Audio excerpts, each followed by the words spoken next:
নিজেদের মধ্যে আন্তঃসম্পর্ক আরও বৃদ্ধি পাবে।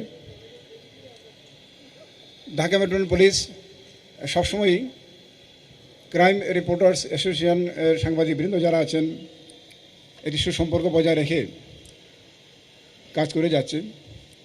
আমাদের লক্ষ্য উদ্দেশ্য একই। ঢাকা মহানগর পুলিশ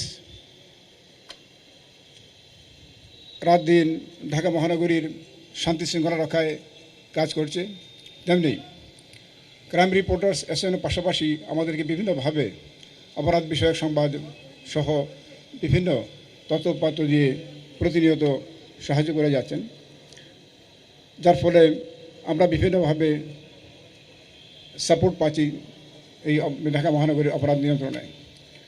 আমরা আশা করি এই দুই সংগঠনের মধ্যে বা দুই সংস্থার মধ্যে যে সুসম্পর্ক ঐতিহ্যগতভাবে ছিল এটা থাকবে এবং সামনের দিনগুলোতেও এটা অব্যাহত থাকবে।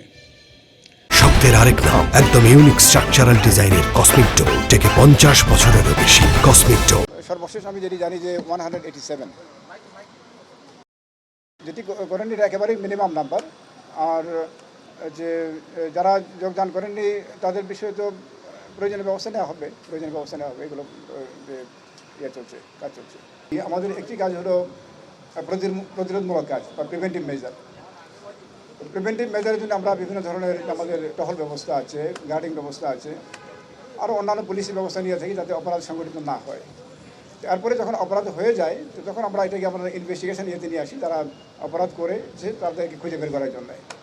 তো কাজেই যে অপরাধটির কথা আপনি বললেন যে এই যে কিলিং ইনসিডেন্ট বা ইভেন্টের কথা বললেন, এটি অবশ্যই প্রপার ইনভেস্টিগেশন হবে এবং ইনভেস্টিগেশনের মধ্যে দিয়ে প্রকৃত অপরাধী কারা তারা চিহ্নিত করে আইনের ব্যবস্থা নেওয়া হবে। আমাদের যেমন এই অবৈধ অস্ত্র উদ্ধারের যেমন অভিযান চলছে, আবার মাদক বিরোধী অভিযানও চলছে। আপনারা জানেন যে এই গত রাত্রি জেনেভা ক্যাম্পে আমরা এটা কম্বাইন্ড অপারেশন করেছি এবং এখানে অবৈধ অস্ত্র উদ্ধার হয়েছে, অনেক অ্যারেস্ট আছে, দেশীয় অস্ত্র উদ্ধার হয়েছে এবং এটা চলমান প্রক্রিয়া এবং কন্টিনিউয়াসলি চলবে। এটি যারা ইতিমধ্যে মুক্তি পেয়েছেন তারা দীর্ঘ জেল টার্ম করে তারা আদালতের আদেশের মাধ্যমে আসছেন, তো তারা আমাদের সার্ভিলেন্সে আছেন। তারা যদি নতুন করে অপরাধে যুক্ত হন অবশ্যই নতুন করে আইনের ব্যবস্থা হবে। না, এটা 22টি নয়, আমাদের সব থানার কার্যক্রমই চলছে। আমাদের রিপেয়ারের অপেক্ষা আছে হয়তো 3টি বা 4টি হবে, যেটি হয়তো আগামী 4 বা 5 তারিখের মধ্যে কমপ্লিট হয়ে যাবে।